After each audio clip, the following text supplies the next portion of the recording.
Hi everyone, my name's Div. I'm a senior majoring in IST. My name's Hope. I'm a sophomore public relations major. Hi everyone, my name is Adia. I'm a telecommunications major. I'm a senior. I want to talk about discrimination, and I want to talk about how things happen. People who are watching and thinking about discrimination from the outside, we have this idea that we would speak up or that we would do something, like we wouldn't let that happen to us, or whatever the case is. And the truth is, most of the time it happens in ways, it happens really fast, it happens in subtle ways, it happens in places we don't see. So we have these things called audit studies. And the audit studies are when you try to isolate the cause of the discrimination somehow, okay? You want to isolate the cause of the difference. We will get testers, and so maybe it would be like the three of you become the testers. So what we're going to do is we're going to teach you how to wear the exact same clothes, and kind of in a way you're all wearing the same clothes anyway. You have sweatshirts on or hoodies or whatever, and we're going to teach you how to shake hands, and we're going to do it like the same level of firmness, and we're going to be like, okay, look in my eye when you shake hands. You're going to hold it for 2.5 seconds, count 2.5, and then the same thing, 2.5, and you look in my eye. And we're going to and you're going to wear your hair in similar ways.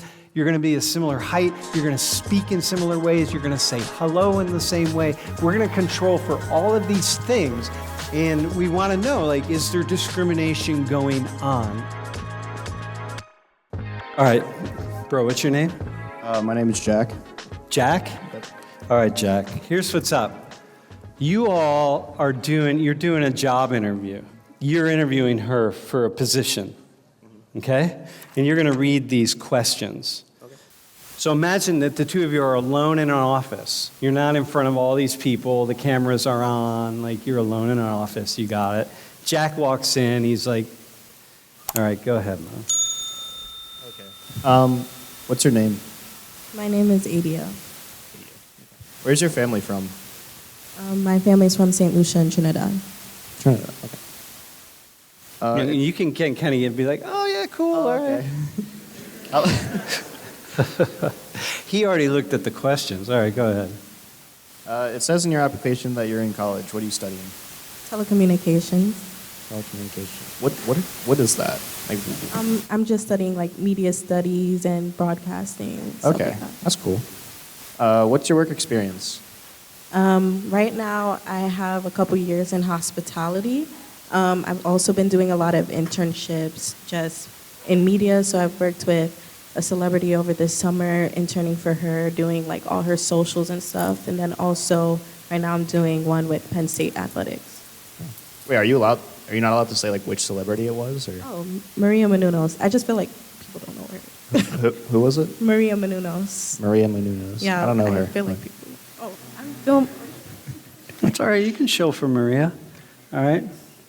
Do you have a boyfriend? No. No. Okay.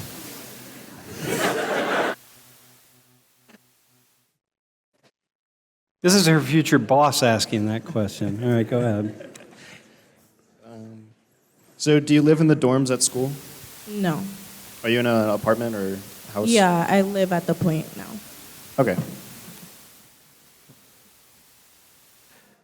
I'm curious. What do you think about talking about your sex life in the workplace? I think it's completely inappropriate. I agree with you. Dude, you're not, don't say that. Go ahead. You're supposed to say, why the hell not? Like, Well, go ahead. Oh, okay.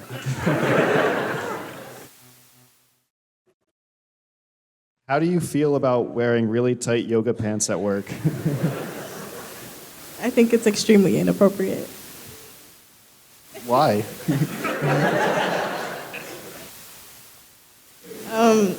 I just think that's not business professional. Yeah. You should say, depends on the job, dog. All right, is that it? Is that all of them? All right, thanks, man. You rocked it. All right. So wait, so here's what's up. Now, so that's an actual This is an actual experiment that somebody did, okay, to look at how the different ways in which women are treated compared to men. So can you go to the next slide? And what they did was they sent a survey out to 197 people, women, young women, and they asked them, hey, if people ask you these questions like, about your boyfriend, about your sex life, or your girlfriend, whatever it is. But in this case, it was boyfriends, okay? Your sex life, about wearing yoga pants, these kinds of things. How would you respond? And 2 out of 3 said that they wouldn't answer. They wouldn't even answer the question. They would just sit silently and refuse to answer. So then, 16 out of the 197 young women said, in fact, not only would I refuse to answer, I would get up and I would walk out. Okay? Does that sound like what you would imagine young women would say? Like you said, it was inappropriate. And did the 2 of you, can you imagine that? Okay? So then they said, okay, let's set this up. Let's set up a workspace. We'll invite 25 young women in for an interview with a boss, a male boss, right? And the potential male boss. And the male boss is going to start going to do a mock interview. And we're going to see how these young women respond. 2 out of 3 said they would refuse to answer. 16 out of 197 of them said that we would walk out. And so, go to the next slide. So, they did 25, and 0 of them refused to answer, and 0 of them walked out. And the idea is that, we're doing this little thing up here. It's a little different because I'm just showing you what happened. But the idea is that we all have a way of thinking that, oh, I would never do that, or I would speak up, or I wouldn't act like that. I would never be that boss, or I would whatever. However it is, we have this idea, this self-assessment that we're much more aware and more powerful and more thoughtful and more everything than anybody else. And most of us really are not. When push came to shove, all these really tough feminist women who are going to hold their ground to this macho nonsense, in the end, they all just capitulated, answered the question, smiled, and did what they were supposed to do. And what women, straight and not straight, have been taught to do. How do you have just a thought on that, by the way? Who has a thought on that? I literally have done that already before. Like I've said, if I've ever been in a racist situation, that I would do this, I would do that. I would tell them about themselves, and literally, it's actually happened, and I did not do what I said I was gonna do, and I was like, dang. But I think it's so different, just being in the situation rather than just thinking about how you would say it, what you would feel, because the feelings are so different, and I think that's what really changes what people end up saying. Mm-hmm. Yeah, it's a very different situation, right, when you're actually in it.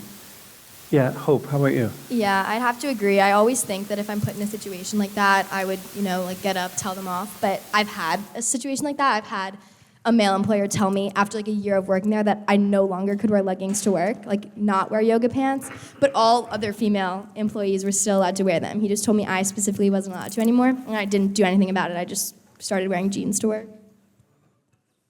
Because he told me I wasn't allowed to wear leggings. And I think it was he was kind of creepy. It was definitely not a great situation. And he just came to me next to the desk one day and was like, yeah, it's distracting. You're not allowed to wear yoga pants to work anymore. And I just kind of shut my mouth and was like, okay. And then I just started wearing jeans. Yeah, this is the kind of stuff that we do. Do you have any thoughts on that? Does that surprise you at all? As times went on, like I've done internships, I've worked in the professional world a little bit. I don't think it surprises me as much, like the reaction, because I think especially as women, sometimes we're told, like, sometimes there's that fear of not being believed as much if I do tell somebody about what's happened. And also, I think the other thing is fear of retaliation. So I've had those situations happen to me, and I'm not going to really speak out about it because I don't want anybody to think that I'm a problem to work with, even though that in itself is wrong. And like in an ideal world, I'd be able to tell somebody and there would be consequences, but you don't want to be seen in a certain way. And I think also, like, I wouldn't want it to impact my career. So that's kind of what's going through your head when situations like that arise. Like, you know it's wrong, but really what do you feel like you can do? And also, maybe sometimes it's like really gray area, right? We're not really certain it's wrong, right? With you with yoga pens, well, you didn't tell everybody else. It's like, wait, what is this? And then you're confused, and you're, in your case, with the race situation, you know, my guess is, with most situations, it's not completely black and white. It's not super clear, and so you don't know, and then you're left wondering, like, did that really happen? Like, I'm not really sure. And, you know, it's a complicated thing. So how about this one? They did this really interesting study. They did it with men, but we'll imagine it's Adia and Hope. And what they decided was, okay, a job is really important, okay? Like when you all are going to go out in the job market, you're on the job market right now? Yeah, I mean, I work in hospitality right Wait. now. I work in hospitality right now. Okay. How much do you think about how much do you think about you being black having an impact on you getting a job?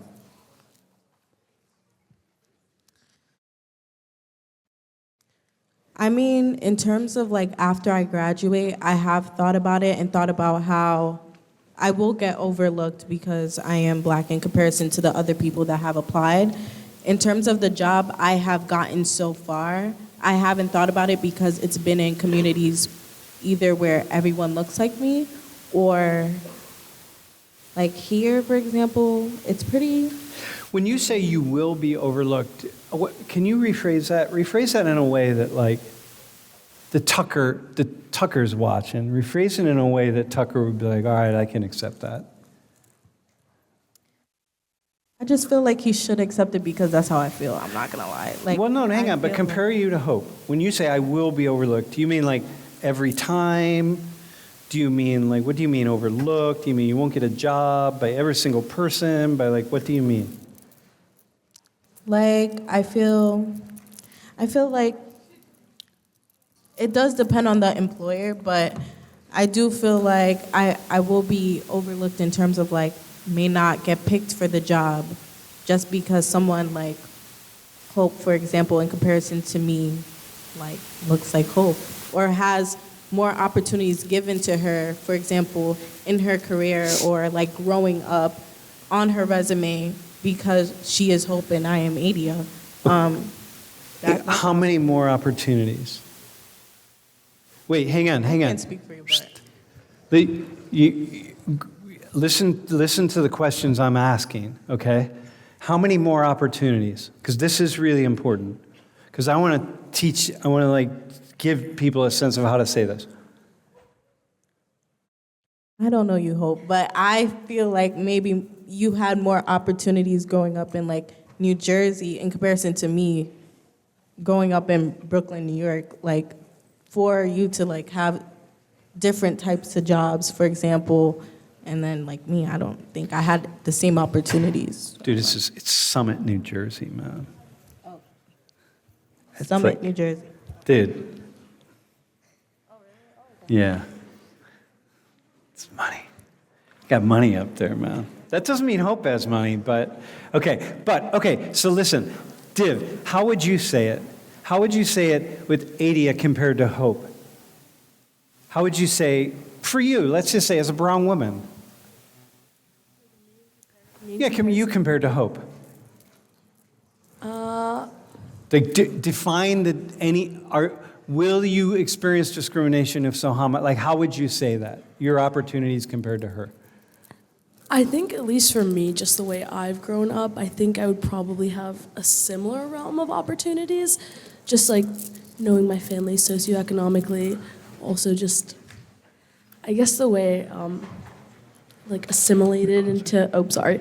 I guess the way I've like assimilated into America, but then also like the way I've grown up relatively privileged. So I don't think the opportunities she has versus I have would be much different. And I haven't really felt that way like while I've been here. So Yeah.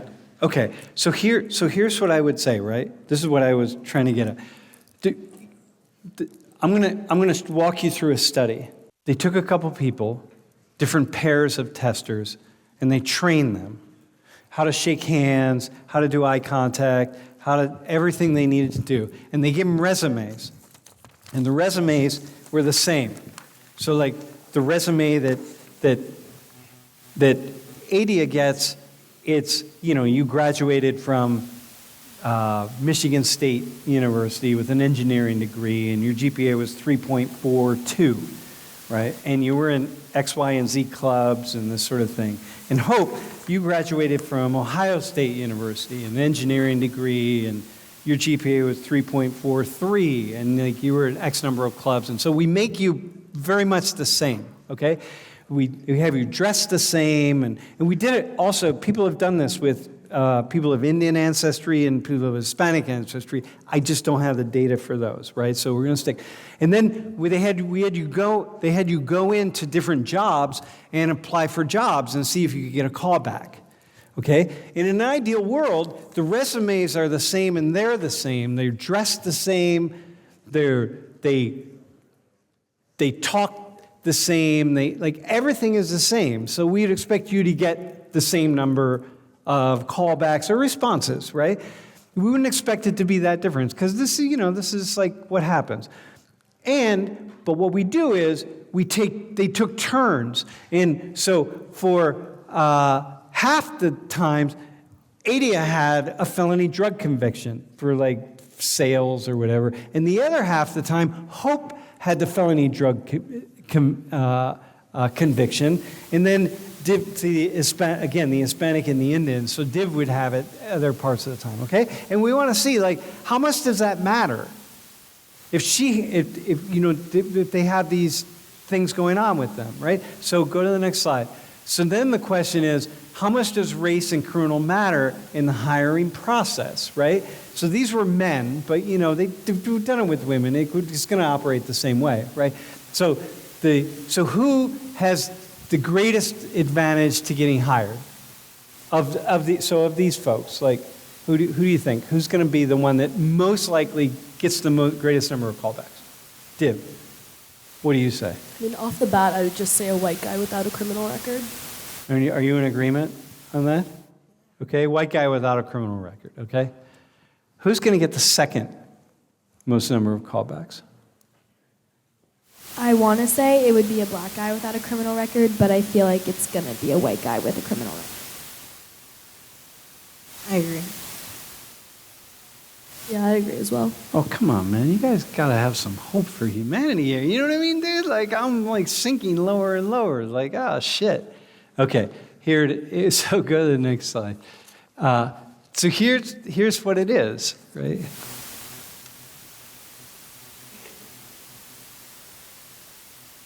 Oh, okay. So listen. So the percent receiving callbacks, 34% of the white person without a criminal record got callbacks. 17% of the white person, when they had a criminal record, got callbacks. 14% of the black person without a criminal record. Now, mind you, these are exactly the same people. Now, also, this is 2003. This is 20 years ago, this particular study. But not that much has changed. I know y'all want to think like, yeah, this is like when I was born and things have changed a lot. They haven't changed that much. I use this one. I continue to use this because it's just so striking and because it was so well done. But we've done others and they haven't changed that much. Trust me, we're not back in there. And so what this means, though, is that when you're graduating, you're going on the job market. like, Hope and Div and so on, you're going in on job market and you're assuming, hey, you're competing with Adia here, right? And like, but you got this other thing with you that's like, so now how do you say that? And what I was saying, I want to say something to you, right? When you said earlier, I will experience obstacles, right? Like how did you say it? I'm going to experience things that Hope doesn't get, or do you remember what you said? Like I'm going to be overseen. Overseen, yeah. And I think what you want to say is, sometimes, in some situations, you're going to be overseen. There's going to be some situations where you're seen and Hope isn't seen, or Div, you are seen and Hope isn't seen, because people are really going to want a woman of color in a particular job, right? Like they're really going to be pushing, we need somebody. We need a woman of color, or we need a person of color. In which case, Hope, you're going to be like, yeah, all right. You're not there on that, right? You're not going to get that little push forward. But mostly it's not. Sometimes it is, like in the world of applying to grad school, and there's certain areas of life in which you have an advantage, for sure, over Hope, right? There are certain areas, but they're fairly small. And mostly, like, you're going to kind of carry this. So you don't know how much. And what I was trying to get you to say earlier was, like, not that you will be overlooked, but there will be situations when you'll be overlooked. And you'll be overlooked as a woman going up against a man, whether it's a white man or a black man or a brown man. And that's what it is. How's that sound to you? How's it sound to you that I'm reframing what you were saying? I do agree, because I do see in certain situations where if an employer is looking to push that they're diverse in the company, or just looking for a token, I would be overseen. I mean, not overseen. Hope would be overseen in comparison to me. Yeah. So, yeah, I can. But how about this idea of what I'm saying is, like, no, you won't be overlooked. You will sometimes be overlooked. Like, that's a different, putting sometimes in there is like, eh. Yeah, I can agree with that, yeah. All right. Tucker. You got it, my friend? I didn't let her say she's always going to be discriminated against. I didn't let her say that. But sometimes she will be. And the data are showing this, right? And like, damn.